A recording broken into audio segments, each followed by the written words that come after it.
Hello, this is Why is Ramirez Securing Burger Town? I'm Iona, and we are doing a podcast about weird military games and stuff like that from the early 2000s. And my co-hosts are... Lemming. 187 Sane. May. We're still Welcome. deciding whether or not we want to use our real names. We'll figure Yes. it out along the way. Much am a later. singular entity. I am a singular entity known as Iona, and that is all I shall be to the audience. And so we come to you today to basically just do an intro, explain who the hell we are and why you should listen to us, and also why we're actually pretty funny and how we're gonna have a great time. So yeah, I'll just get right into it. So I thought I'd just start with a basic question, sort of warm us up a bit. So military shooters, we all play them, right? So Right. like war games, yeah. What's a military shooter? Do a tell us, Ah. Iona. Well, it's sort of one of those things, right? So it's quite hard to kind of define specifically what a military shooter would be. Because okay, there's the obvious ones like Halo, yes, almost certainly a military shooter. Call of Duty, of course. But then it's like, well, how far out does it go? Because you've got loads of weird kind of military games. One I remember that's quite obscure is something like Prisoner of War, which we'll probably cover at some point. But basically just war aesthetic and war games from the early 2000s onwards, and it sort of more or less lines up with our own lifetimes. So I said I'd start with questions. Here's the question: what was your first sort of understanding of playing a game that's going, oh, this is a war game, or this is a military game, or something like that? Lemming, let's start with you. Probably the first game that I would consider like a real war type game that I got into. World at War? That was like the first one I really played. It was not a game that I owned, I just played it a bunch at a friend's house. So yeah, World at War is really where I got into like first person shooters. Specifically military first person shooters. Yeah. Iona. Not Iona. 180 Sane. Yeah, but let's Sane. You go. So, for me, it's a bit complicated because, the first time I played Halo, I was 8, visiting my cousin, and he had, like, Halo Xbox with a Halo controller, and I was just like, oh, this is a cool game. Didn't click for me at all. I think the first one, that I really was like, oh, this is a military shooter, was the original Star Wars Battlefront on the original Interesting. Xbox. God, that's years ago. I even had it on the PC, and of course, Hey kids, remember when there was an original Xbox and you called it the Xbox One and you can't do that anymore? I remember. And then, the first not fictional military shooter I played was Call of Duty 3, actually. Hell, my original Xbox 360 profile was Private Nichols, because, that was just being screamed at me constantly in this game where I killed Nazis. That's right, his name was Nichols. I totally forgot that. Did Nichols? No, Nichols has never talked. That's the old Call of Duty trope. You never talk. No. I think that was didn't just he a. talk? I feel like that was a Talk, gaming but trope your all name gets around. shout out a lot.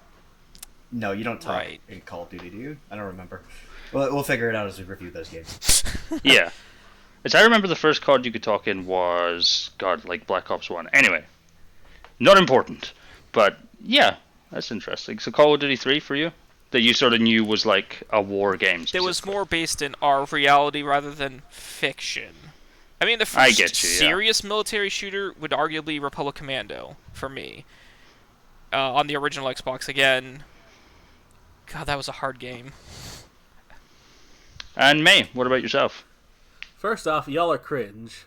Because I don't remember what the first one I've played is, but the first one that I remember playing a lot of that was literal military propaganda was a little game called SOCOM US Navy SEALs 3 for the PlayStation 2 entertainment system. Which, unlike Wow, the other that's- shooters discussed so far, are tactical shooters, which, in this case, means they're bullshit.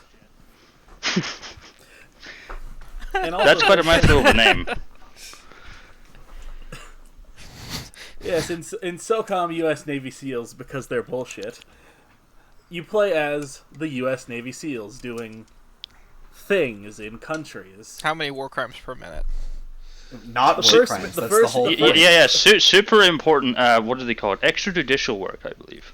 You can actually arrest surrendering enemies in SOCOM for the Sony PlayStation.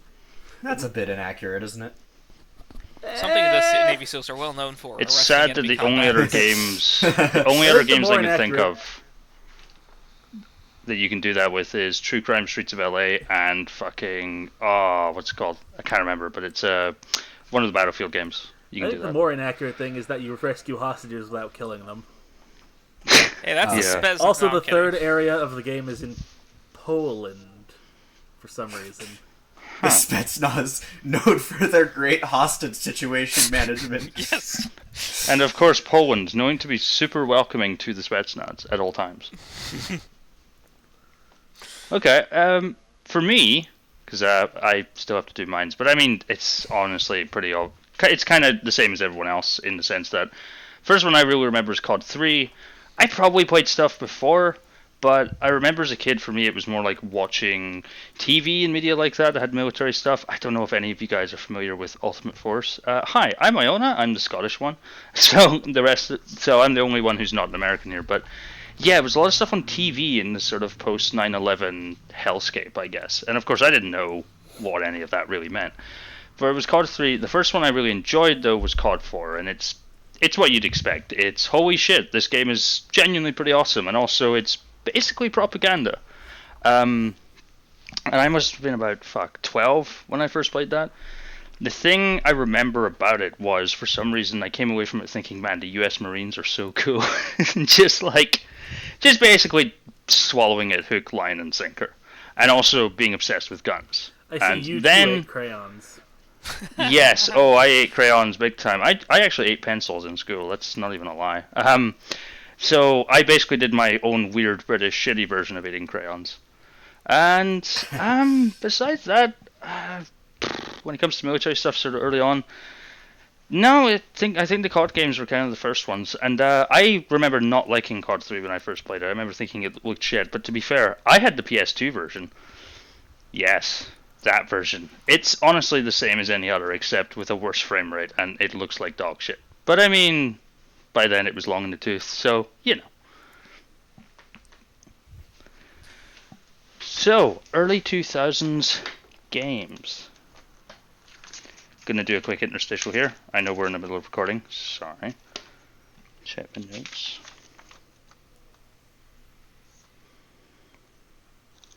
So, we all sort of have our reasons for doing this pod. I think we all have separate, somewhat, motivations, right? So my motivation, honestly, is just, it really annoys me that like there is sort of military games from when I was younger that I remember quite enjoying, or that I've since went back and played and thought I quite enjoyed that. And sort of you look at the same genre now, and it's arguably got more money, more time and resources, more of everything really put into it. And yet, for the most part, at least from a, like, shall we say, moral point of view, I don't know, they're just kind of shit. For some reason, my mind goes to the new Modern Warfare that Call of Duty made. It's like, it looks like Call of Duty, it sounds like Call of Duty, and it's basically the same as COD 4 back in the day, and yet it just feels more soulless, right? More assigning American war crimes to the Russians. Oh, yeah. Yeah, That's but I Cold mean, War. That's not Modern Warfare. No. But I mean, Modern no. Warfare assigns the Highway of Hell to the Russians. I thought that was Cold War. No, Cold War's insidious in other ways. It's just like, it's literally like, what if Ronald Reagan was God? I'm not even, like, it's that's kind of hilariously, terrifying. ridiculously right-wing. Yes, it is terrifying. Trickle-down economics all over your back. Ooh, Yeah, and now we're getting like some weird kind of trickle-down morality of just like, hey kids, the 80s were awesome. I think because there's a lot of people around now who like have parents that don't remember the 80s.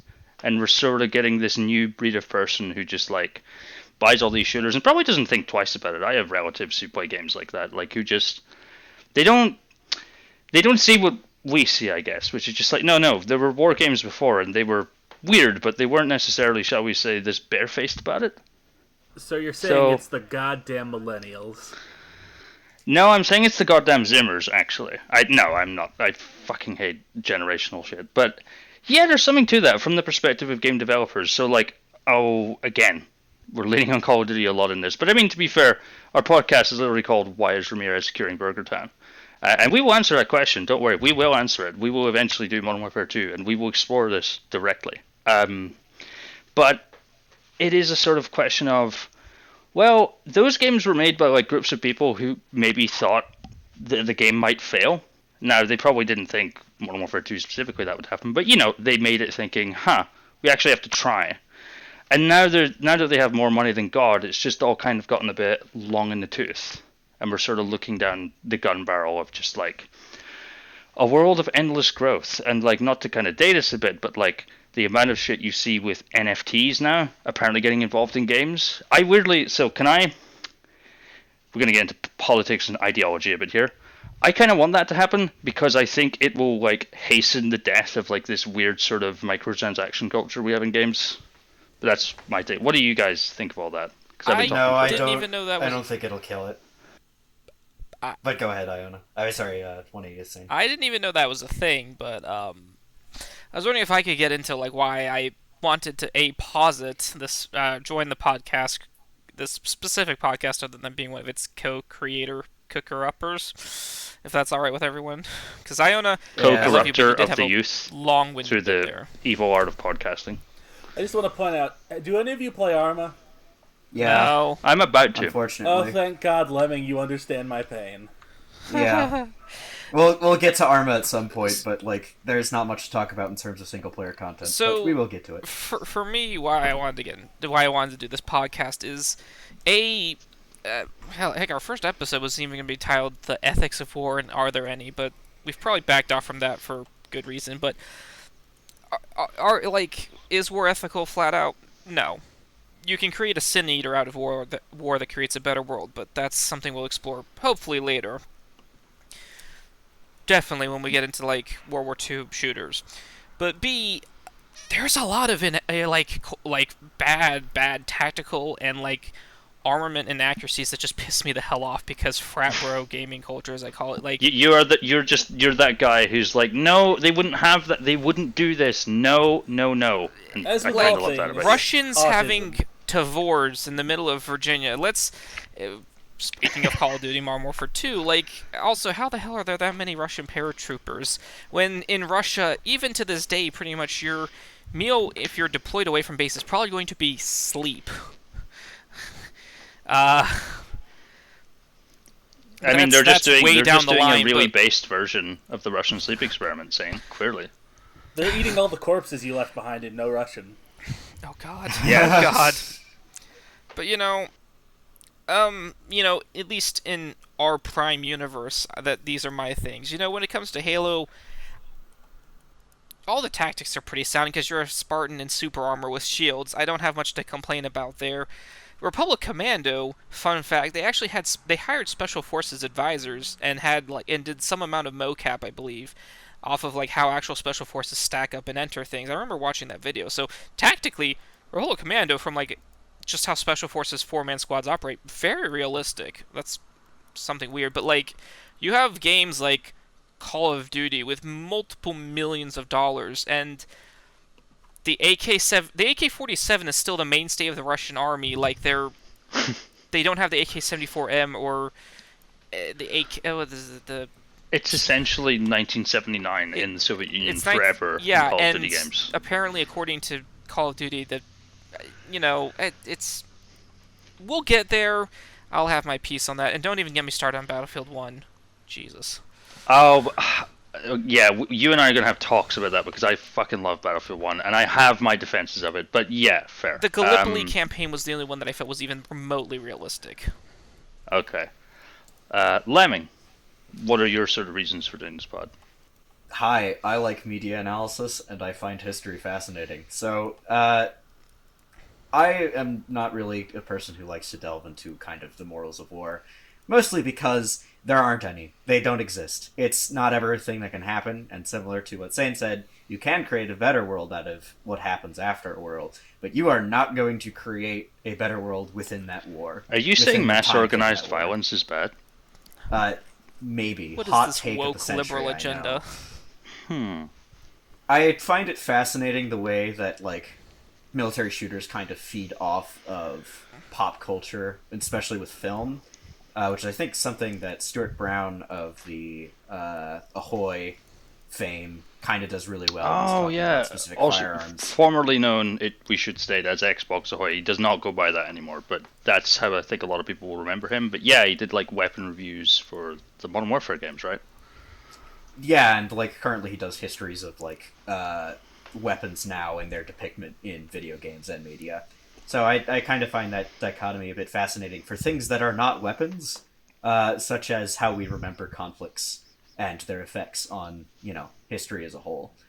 My favorite example of this is obviously World War II, but I think there is a lot of credence to kind of analyzing video games from that perspective with other conflicts, such as the Iraq and Afghanistan War, the Soviet-Afghan War, and Vietnam, because there's a lot of interesting depictions of the Vietnam War in video games that I don't think people necessarily pay attention to.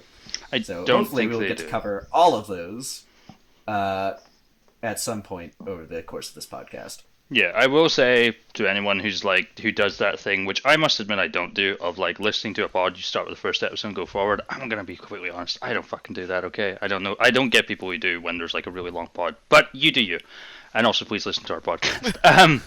But we are probably going to end up talking a lot about World War II. We'll do our best to kind of keep it, shall we say, brief, because I feel like if you're the sort of person who's listening to a pod like this, you've heard it a million times.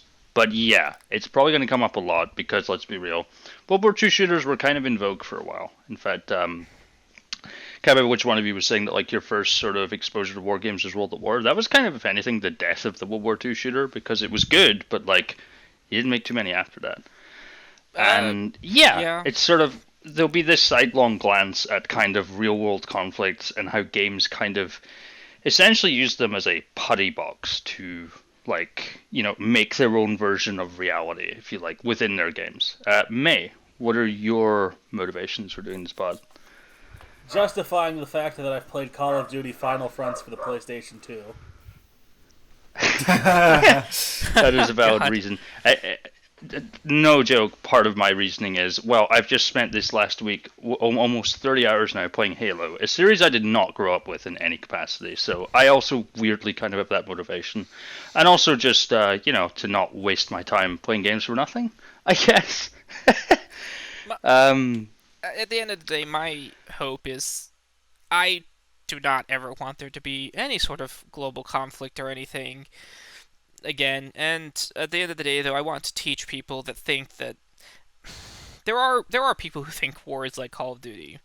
Shit, the U.S. military uses Xbox controllers to control drones now because kids have been raised on Call of Duty. It's kind of frightening.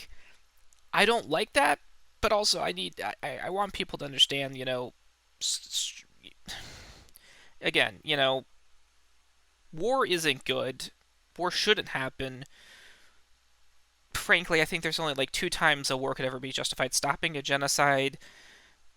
Actually, no, really, only that, or preventing your nation from being self-defense. invaded. I think self-defense is fair. I think we should put a small flag in the ground now, right? Do not listen to us if like you're wanting a sort of reasoning as to, well, why do wars happen. I don't think we're qualified to answer that.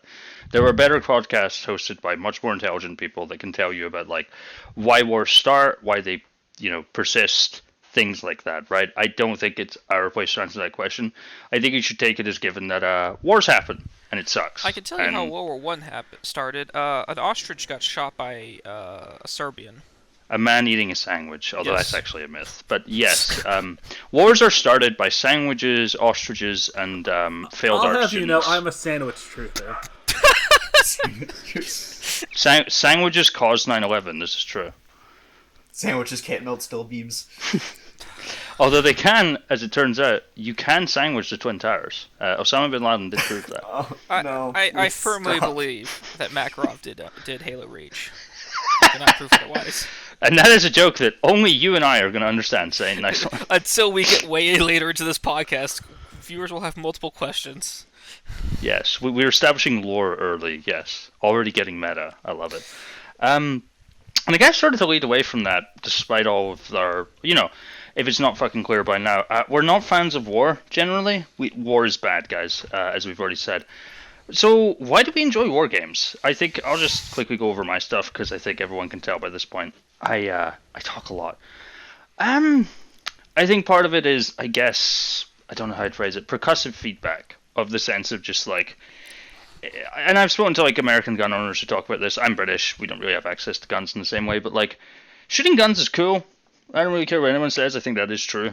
It is kind of cool to just sort of have this thing that causes a bunch of explosions and there's bits of metal and they shoot out and hit stuff and you have people who do hunting and stuff like that. So I think that's kind of at a nuts and bolts level why, but I think also it's I've always noticed in war games, and obviously this comes from like actual conflict and sort of generalship and this sort of thing.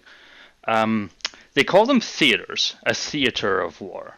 And I've always felt like, and I mean, obviously you could have like an operating theater as well. So like the word theater has many uses, I guess. It's a fluid word, but you know what I'm saying. There's a theatrical aspect to war and conflict. And from people, there's another podcast we listen to, Lions Led by Donkeys, the host of that has said that combat is a high all of its own, and he is as anti-war as they come. So if he's saying that, I am willing to believe him. So there's a combat high, and I feel like with a lot of war games, we're kind of chasing a similar thing. At least that's what I found with it. Is on some level your brain is going, yeah, war is cool, war is fun. You could die at any minute. Isn't that kind of incredible? And also just explosions are cool. It's the id. It's the part of the brain. I firmly believe there's just a part of the brain that like secretly wants all of this to sort of fall apart and for people to just go nuts. I don't think it's like, oh, you want it all the time, but I do think there's an element of truth to that. And some people take it too far and, visit protests they shouldn't, but, that's neither here nor there. But that's basically my answer to that. But yeah, why do we enjoy this shit? Well, there's a reason that military historians are the basic bitches of the historian community, and it's because, well, I mean, war is just kind of an inherently fascinating subject. It's the most flashy part of history that you're going to find. So, I mean, for that reason alone, that's why there's so many military historians at any like college you go to or any academic subject. But yeah, honestly think progressive feedback is the main reason why anyone really finds war shooters fascinating. It's not like they're particularly captivating on their own without that sense of percussive feedback. They're definitely able to be more theatrical and kind of captivate on this sense of, grand emotions playing out on the battlefield. But battles of ideology, the future of World War II in particular. It's like the future of the human race, and like to some extent that's true. Yeah, sorry, not to interrupt you. No, that's cool. It's kind of a hard question to answer without just being like, I don't know, it looks cool. I really couldn't give an answer as to like what deep psychological itch it scratches for me. So I'm gonna hand it off to Sane, who hopefully has a better answer to this question than I do. So, for me, baby's first Call of Duty for me, and for, going back and playing games that I played when I was younger and I didn't have as good an understanding of ideology, it's easy. Call of Duty 3, you're killing Nazis. You're not gonna get me losing sleep over killing a Nazi at the end of the day.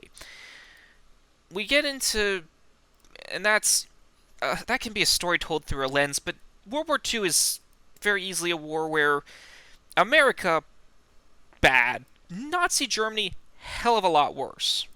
So, there's a side you at least kind of want to win at the end of the day. It's not making the world better, but it's not making the world worse. We get into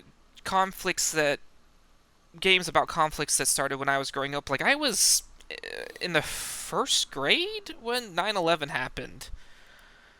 And later on, I'm playing a game about kind of invading Iraq, but it's just generic Middle East country, question mark. And I don't think they even give it a name in COD 4. I don't, yeah, probably not. But it's coded as Iraq, I think. I wasn't even alive for 9/11. My brain, for some reason, always thought it was Iran, but that's neither here nor there. And then I learn about America's past, and I'm like, oh, we've continually created our own worst enemies. After World War II, we didn't really create. I mean, there's an argument to be made that the Versailles Treaty, no, not the Treaty of Versailles, that could have created the context for a world where that's muddy. It's simple when you say we created Ho Chi Minh. There are photos of U.S. Agents like sitting there smiling with Ho Chi Minh, giving him arms to fight the Chinese, and then a couple decades later we're invading Vietnam. We armed the Mujahideen. Japanese, by the way. Fight the Japanese. Sorry, scatterbrain. We armed. This film is dedicated to the brave Mujahideen fighters of Afghanistan. Oh Jesus. And if you want more context for the Cold War, play Metal Gear Solid 3, the documentary about the Cold War. You know, I just want to... Hold on, I just want to really quickly correct. We did send some direct aid to certain groups within the Mujahideen, like the Lion of Panjshir. I can't remember his name for the life of me. We did directly fund him. But for the most part, it was just us getting involved in a conflict between Afghanistan and Pakistan that we just kind of latched ourselves onto, because at the time we thought it would screw over the Soviet Union, not realizing it was really a way for Pakistan to destabilize Afghanistan. Weird And then coincidence. later in The Lion Afghanistan, of Panjshir, who's apparently named Ahmad Shah Massoud, Thank you, Massoud. died September 9th, 2001. holy Yeah, shit, he was killed in a is suicide bombing right before 9/11. 2 days. I mean, look, I'm not the type to sort of believe in the hand of fate or anything like that, but that said, that is some fucking timing. Wow. But so we directly and indirectly through Pakistan fund the training of the Mujahideen. There's calling back to Lion Led by Donkeys. I didn't know this. I mean, I knew we did some stuff, but we printed books to teach them to kill Soviet soldiers and dehumanize the enemy. Things that we do with our military, but we were teaching kids this stuff in madrasas or religious schools, and teaching them to count by using bullets or dead Soviet bodies.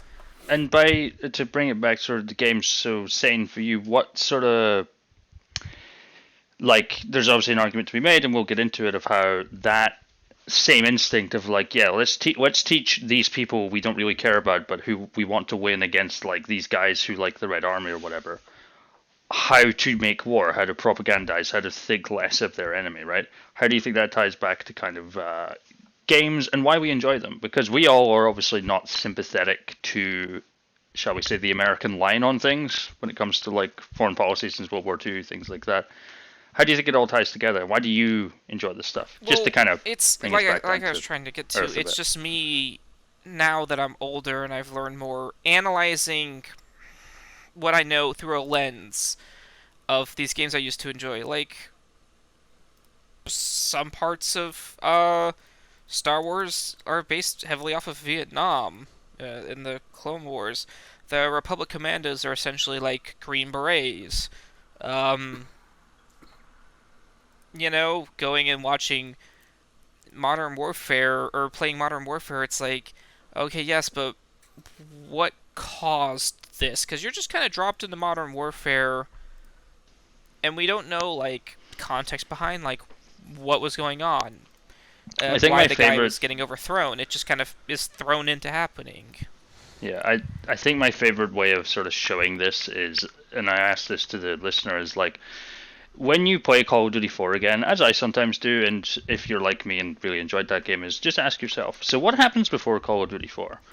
You load it up, you play the first mission, and it's the SAS guys talking about how it's just another day at the office. And sort of the theory I want to posit here is kind of, so why is this normal to us, and what is that normalcy of just there's a civil war in Russia, we got people in the Middle East misbehaving, blah, blah, blah. And this is just the world. This is just how things are.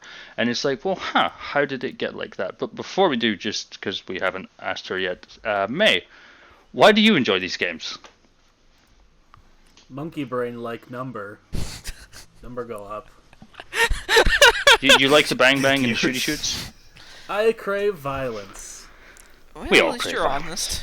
And more Yeah. specifically, there's a sort of masochistic sort of fun untangling the situations in certain games. Like I said, I played SOCOM, which is less Unga Bunga, run in, shoot, just brute forcing through things, and more, yes, you have to use your brain can. And because I never played Metal Gear, this was the closest I got. Fair. My own brainworms are very specifically Metal Gear, and so yes, that was my window into kind of, I guess, the tactical aspect of like war games, and I guess war generally, because there are tiers of like soldier. Obviously, that's why we have to deal with fucking Navy SEALs and people like that. We're probably gonna get fucking killed by Navy SEAls. Well, you guys are. I'm not in America, so I'm fine. Oh no, you've just got to worry about the SAS and 2 para. I am not that worried. Truth be told, I'm not afraid of no wet soldiers. fair enough. Hey, you ever think about the medals they get? It's like, oh, hey, I got a Medal of Honor, I got a Distinguished Service. What do you get? It's like, oh, me, I'm a Navy SEAL. They gave me the Navy Cross. I don't know why. I just find that very amusing. I mean, they can still get the Medal of Honor, but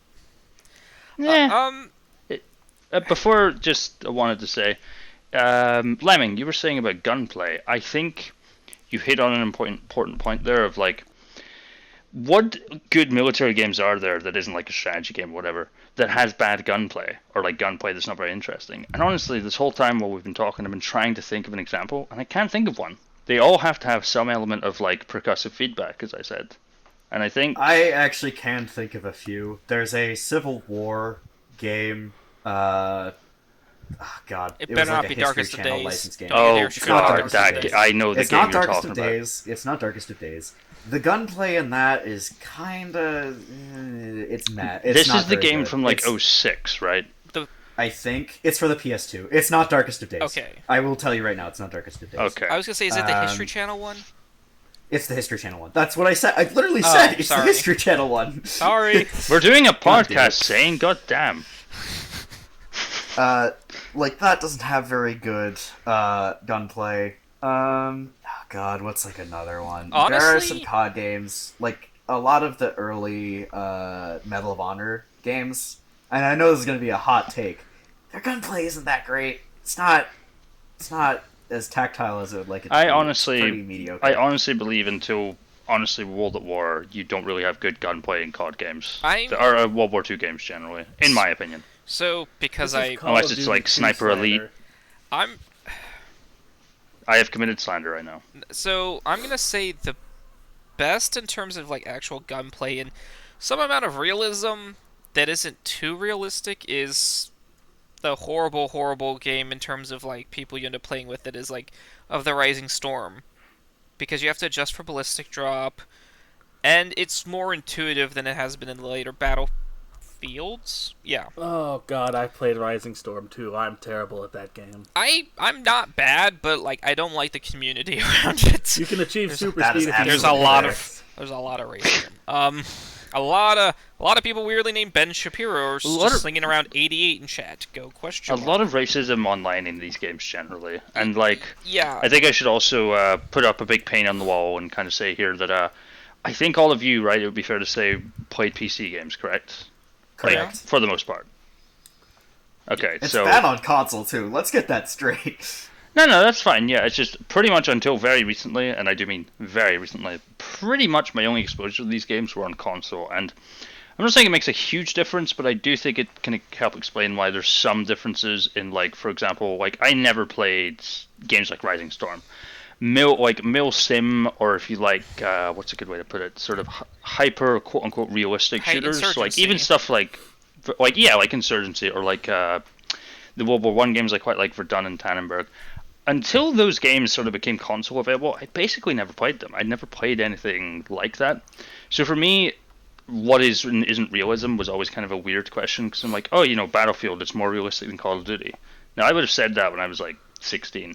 To say that now sounds very silly, you know what I mean? And it's interesting how that's changed. It is in the way that you actually have to account for ballistic drop. I still remember going to Bad Company 2 from like playing Call of Duty. I was like, oh my god, I actually have to adjust for ballistic drop. What is this god tier? of When knowing an how artillery shell ballistics lands on a work? building, it Yeah, goes boom. collapsible buildings. Like, you know, Yeah. if you had the Abrams tank, you could knock down the building, and the MCOM would just get destroyed by the building knocking down. And it's worse now with the sniper, because you have to like set your reticule for range, which you can do in Rising Storm too. But like, you can also ping where your enemy is in Rising Storm 2, which isn't super realistic, but it tells you the exact range. In Battlefield, was it the World War II one that EA recently did, 5. There's nothing like that. You're just like, maybe I'm gonna hit them, maybe I'm not. You know, it's a thing in 1 too, because you have to adjust the range of snipers. And it's not at all intuitive. I prefer just lifting my scope up rather than like that was, but in changing the range. Yeah, and in Rising Storm, you have to set this sights on the M16 or the M14 when you're using it based on the range you're shooting at. That's an enjoyable realism. I get killed by backblast if, I'm standing behind the guy with the RPG and he doesn't yell clear backblast. That's some enjoyable realism. A level of realism that I didn't ever enjoy in a game was playing World at War and realizing how much they said a lot of things I didn't think would come out of a game from 2008? Yeah, they said a lot of words. See, I'm never sure, because in the UK it would be okay, not the J word, that's not the one I'm on about, the T word. But I don't want to say it because I don't know if for Americans that's more sensitive a topic. It's just... But you know the one I mean. Yeah, you should not be referring to so. persons of Japanese descent liberally by the Prime Minister of Japan during World War II. Let me put it to you that way. It's... Oh, okay. Yeah, I also, right. I do appreciate that World of War was a pretty accurate depiction of the war in the Pacific, because... For its time and within the confines of its series, yes. Here's another stake I want to put in the ground. It's just me putting down stakes, guys. That's all I'm really doing while eating steaks. We don't want to, with this sort of analysis we'll be doing, kind of take away from the genuinely sort of good and or interesting or even kind of honest parts of these games. So I still maintain Call of Duty World at War. If you play one World War II game in your life, you could do a lot worse. It's not realistic, but it doesn't need to be. Its point is to get across a narrative of yeah, this is how wars end. And, they end badly. They end in desperation. They end with people doing and committing horrific acts against each other.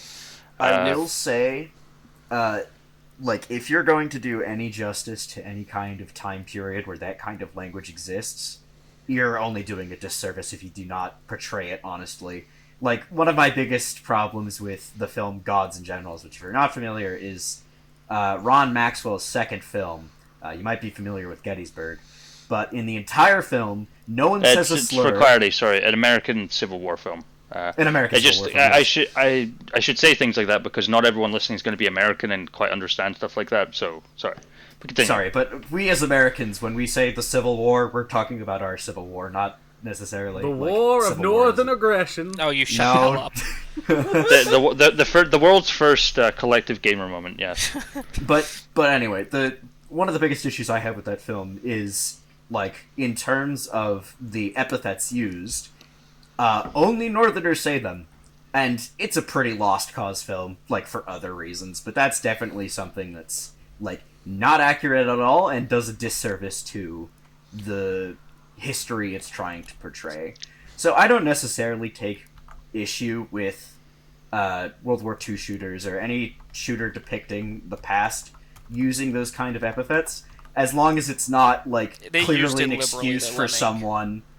That's fair, but as long as it's not being used as an excuse to just say the word. Yeah, or being gratuitous it about feels it. the Pacific. There's a scene where Basilone is talking to his recruits as the gunnery sergeant in charge of the range at some camp, and he's like, "What's your opinion of the Japanese soldiers?" And one guy says, "Slap a." I'm not. You're not paying me enough money to get canceled or say it. And then Basilone says, "Slap a," and then he looks at that soldier and says, "Yeah, you're thinking of just something cooked up to sell soap by some Madison Avenue executive jerk-off. The Japanese soldier I know has been trained since before you were born in the art of killing and will kill you and your buddies with no hesitation." That's a pretty decent way of, saying that the Japanese... But they can do that because that's a TV series, so they can have downtime with that. And again, this I think is an okay criticism of some war games, of just there is no downtime a lot of the time. There's not really a lot of interstitial scenes in stuff like World at War.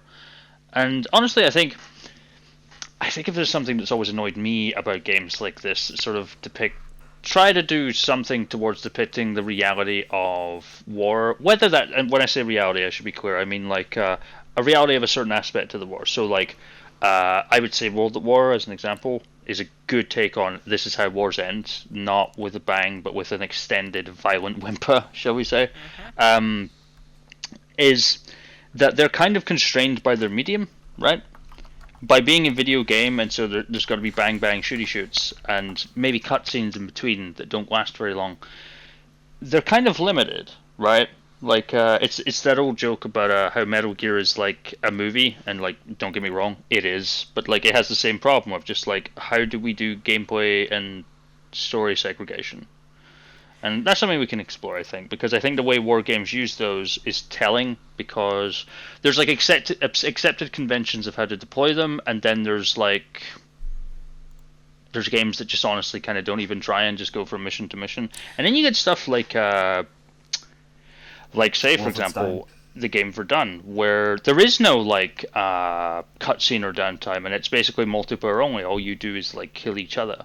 Yeah. It's just it's interesting. I think a game that does the downtime thing excellently is Wolfenstein, because in both Wolfenstein The New Order and Wolfenstein The New Colossus, you have like a base that you go back to, and frequently throughout the story, you're just kind of there doing tasks around the ship and just kind of letting the story soak in. I will admit that first-person shooters are like terrible for like any kind of downtime where you just process the story. It's not a very good medium to have those kind of moments. It's definitely a weakness of the genre. They're definitely, they come from a time where processing power was about every little inch of space, and if you only have to process a gun, then a whole guy, that's easier. I know it's a later game, but Ghost Recon Wildlands even has like, the line where you're the ghosts, and they're like, so we're in South America, supporting and funding communist rebels at the bequest of the CIA. A thing that would never happen, by the way.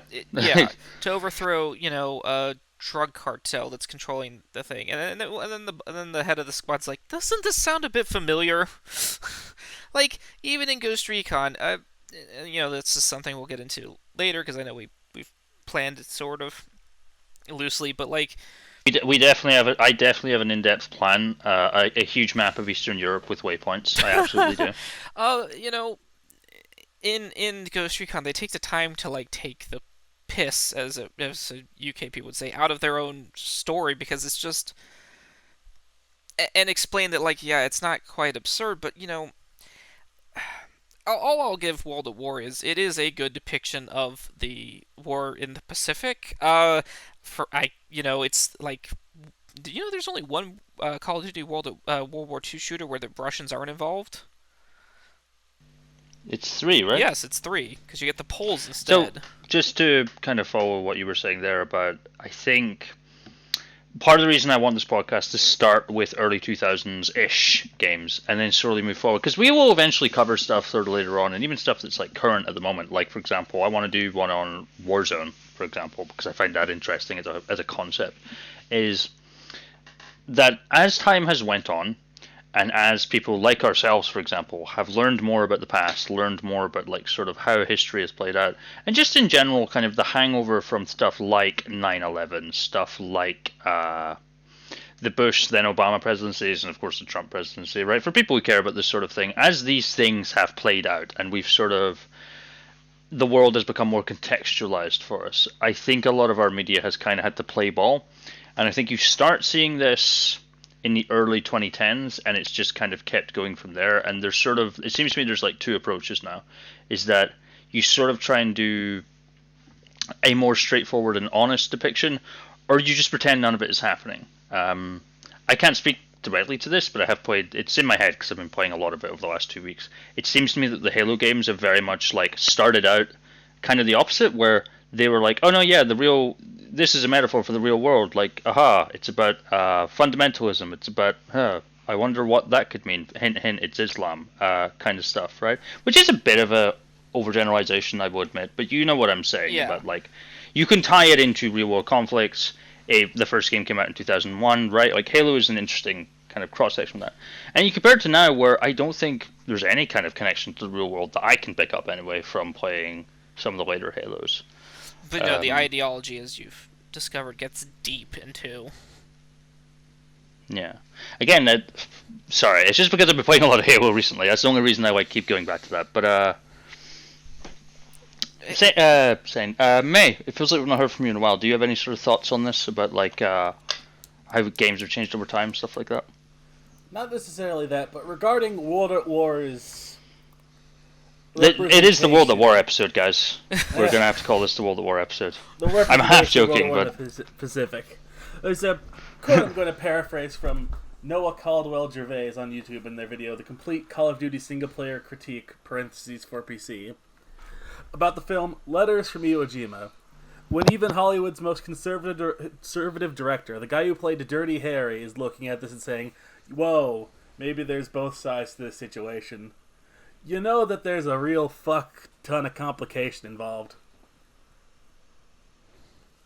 Both sidesing the war in the Pacific? Not both sidesing, but more so the humanization of the Japanese soldier compared to, say, World at War, where they're basically portrayed as war crimes and screaming maniacs.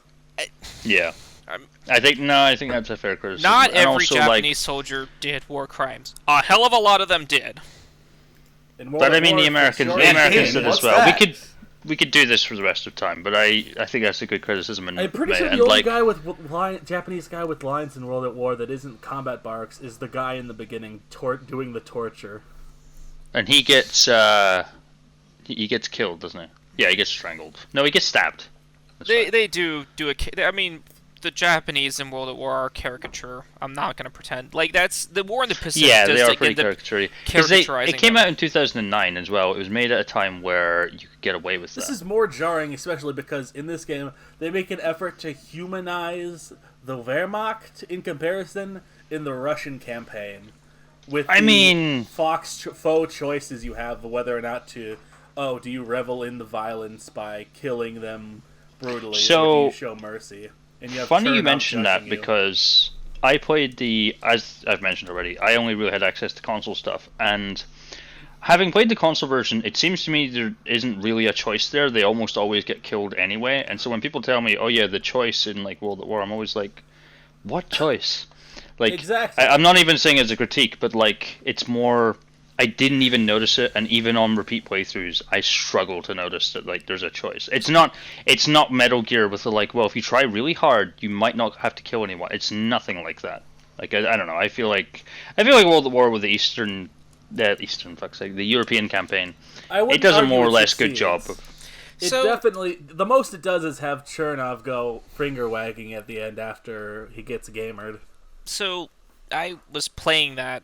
I think Iona was watching me because Iona really wanted me to play World at War, and I was just like, I'm playing this like I've been a Russian conscript, going through watching a lot of my buddies die. I tossed it. Yeah. You're not gonna. Like I said, I will never lose sleep over killing a Nazi.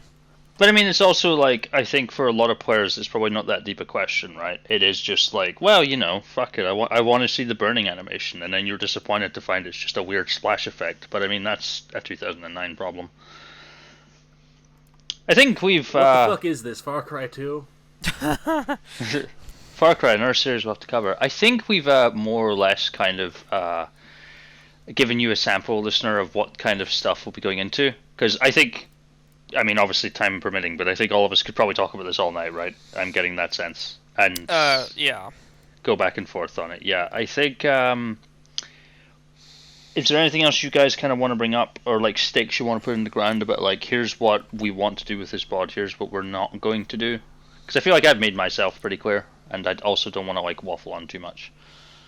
Because I know my voice is not the most appealing. Yeah. We'll go in reverse order this time. May, we'll start with you. I'm trying to think of something that'll start shit, but all podcasting is conflict, Mason. All podcasts are based on deception. A game I can't seem to get through for some reason on the PC. Anyway. Yeah, I got nothing. Fair enough. Sane? Yeah, you're definitely not going to hear me waxing poetic and pretending like... Not about war being good, anyway. No. I will gray area where gray areas do, but you're not gonna get me gray areaing over anything in World War II, other than Stalin was a monster. I will say that flat out. But I'd rather tankies, get fucked. Yeah. I'd rather deal with Stalin. No, that's good. That's a good stake to put down. Yeah. I'd rather deal with Stalin than Hitler, though. At the end of the day, I wouldn't. I would rather have them both. I would rather have them both get gamered. As an anarchist, TM, I would dunk on both of them.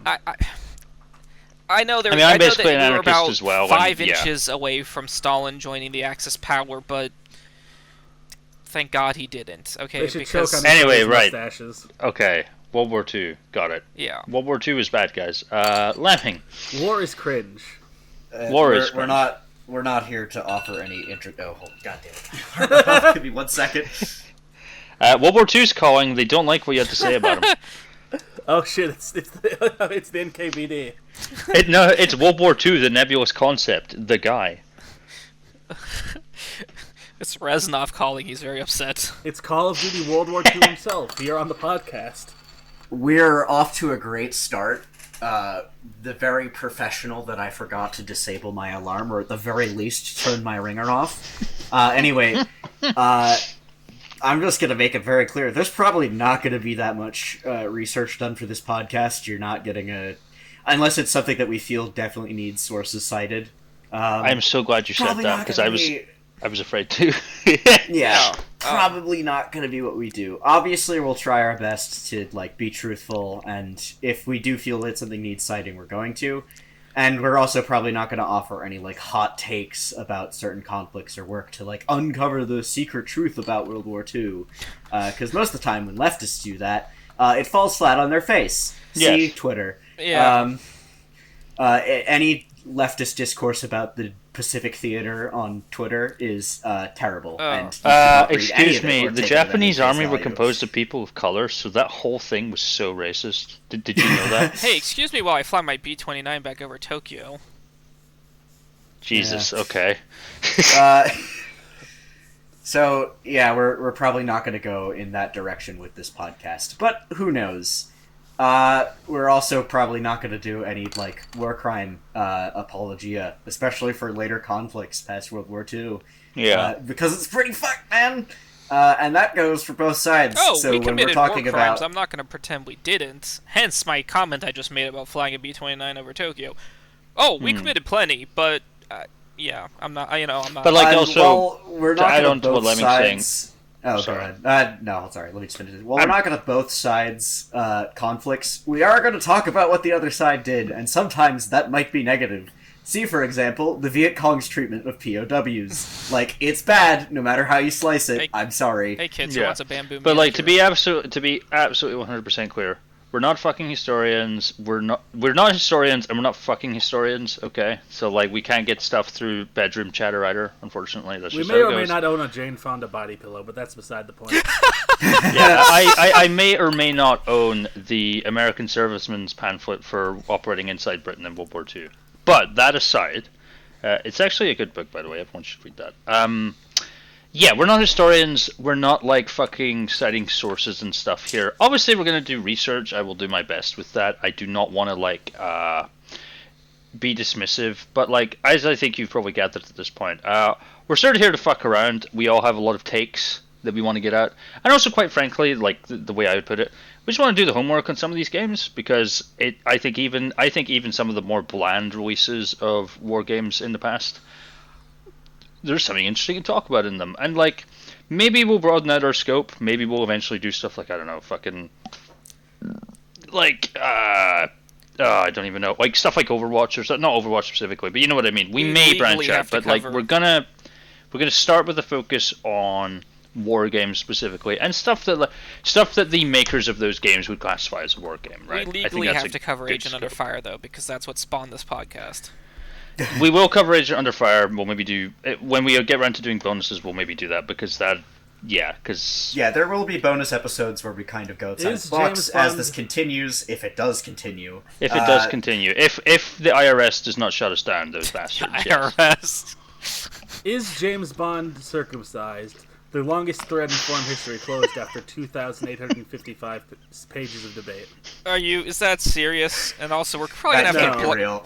That's some paywall stuff we just said. Although, there. if you do want a We'll have to censor this episode heavily. fun deep dive on meta shit, look up where Nico Bellic is from in the talk page for his Wikipedia page, the main character of GTA 4.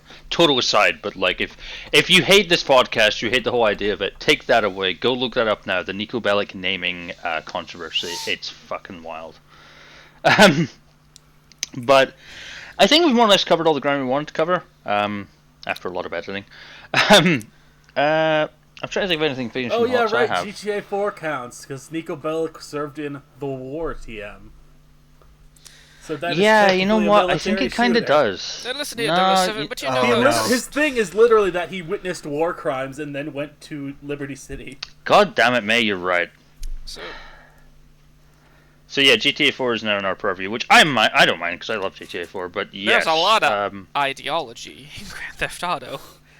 yeah, and I guess I would just leave it with neoliberalism is bad. We're not apologizing for war crimes, and fucking enjoy your life. Maybe think about, I don't know, just be nice to people, be good. If we start a Patreon, give us money. Do good works. We have not started a Patreon. Do not give us money. Shut the fuck up, Sane. If we specifically said if we. Okay. But yeah, if we start a Patreon, please give us money because we deserve it. Absolutely, I have so many we've earned to it. pay. We have not. We have no links. I mean, I have a YouTube channel, but there's like 2 videos. And Oh one of them I God! would Right? not Yeah, that's recommend what people. watching. Yes, that's what people do at the end of these things. Yeah, Hold the fuck pluggables. up. Anybody? Nico Bellic was an infantryman, tank operator, and helicopter pilot in the War TM. So the War TM was probably Chechnya. Chechnya or Afghanistan? No, Why it's was he all Chechen. three? It's. I thought it was the Bosnian War. I don't know why the Russians would be involved in the Bosnian War. Well, the They problem were is Nico historically. Bellic He's is not. No, that's the ambiguously thing. Nico is Slavic. not Russian. Is the thing. Oh, is he Serbian? No, they don't say. That's the fucked up. Okay, okay. again, to be clear, there's a whole huge argument on his Wikipedia talk page about this. That's kind of what the joke is. We don't actually know. Okay. I'm not kidding. Like, seriously, look it up. It's wild. Alright. I actually, you know what, that sounds like a deep rabbit hole to go into. Be gay, do crime. Goodbye. Bomber Harris, Anyone else base got or any cringe? pluggables? Okay. Sane, any last words? I The don't think we Russians can didn't bleep any use of this. They Tavor don't bleep rifles. any of Those this are for Israeli. Fuck other you, Modern podcasts. Warfare 2. You will have to bleep that out. No rifles were invented after the AK-47. We're gonna have to censor this whole podcast because I threatened the IRS. That's also what's happening. The Department of I'm Iona. Agriculture. I'm Iona. My pronouns are she, her. And fuck you and goodbye. I'm Sane. My pronouns are he, him. I'm Lemming, he, they. Also, I have a YouTube channel, A Simple Lemming. There's a video about Avatar, and there's a video about fascism. If you feel like watching me unedited for an hour, well, it's not unedited, but I needed more footage. I definitely needed more footage.